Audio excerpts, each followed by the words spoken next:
So we're going to shift gears a little bit. I want to start talking about your development as an entrepreneur, right? So from a college student to where you are today.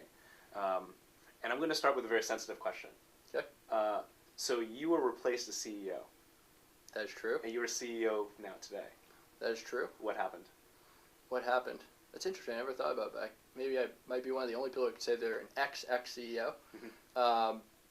In the case of, so it actually happened after the Series A financing, but the decision to do it was made that summer we moved into Highland. Mm-hmm. And I think I was probably a little bit atypical of an entrepreneur in the sense that my belief was, and I believe I might even said it to you when we visited Spark and tried to get you to fund us at one point, that I think if we bring in a world-class CEO, not only is it going to make the company more successful in terms of driving faster to a bigger place, but also I felt like I could learn a lot.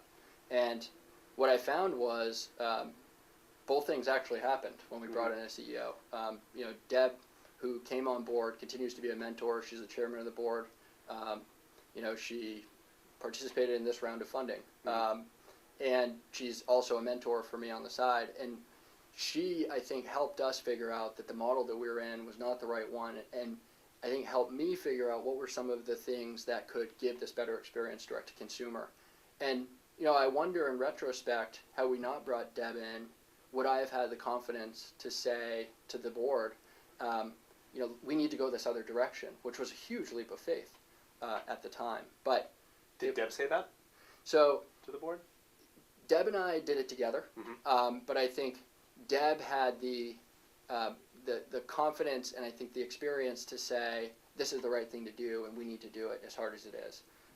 And I think absent of having great person alongside that could say this is the right thing to do.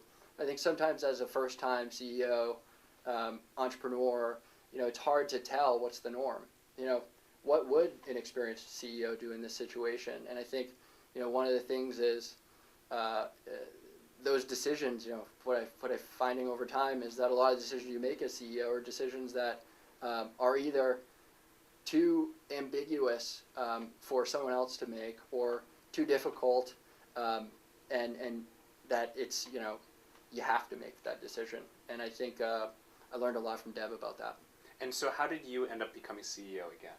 So when we made the decision that the right thing to do was to focus direct to consumer, Deb raised her hand and said, I think the right thing to do here is for me to step back, be on the board, advise the company, I believe in it, but I think Matt and team can drive this forward. And in retrospect, it's been phenomenal, moving ahead, working with Deb closely to push the business ahead. But I look back and I say, without having spent that time with Deb driving the business, I think it would be a lot harder for me to do what I'm doing today. Got it. So if you were to go back and talk to, an entrepreneur in a similar situation as you, what are the learnings that you would bring to the table to them and make sure they do differently than what you did? I think what I would say is, it's really important to figure out when, how can you, as fast as possible with the least amount of resources as possible, and I think a lot of people talk about this, figure out, is this working, is this not working, whether it's an individual test or it's, a new approach with a customer. And, really trying to figure out who is the customer. At the beginning, I can't tell you the number of times you go through this discussion, are we B2B or B2C or B2B2C? And I think if we could have said earlier on, like, the consumer is the customer, which in retrospect it's clear that they were, whether the jewelry store is involved or not, we probably could have gotten there a lot faster.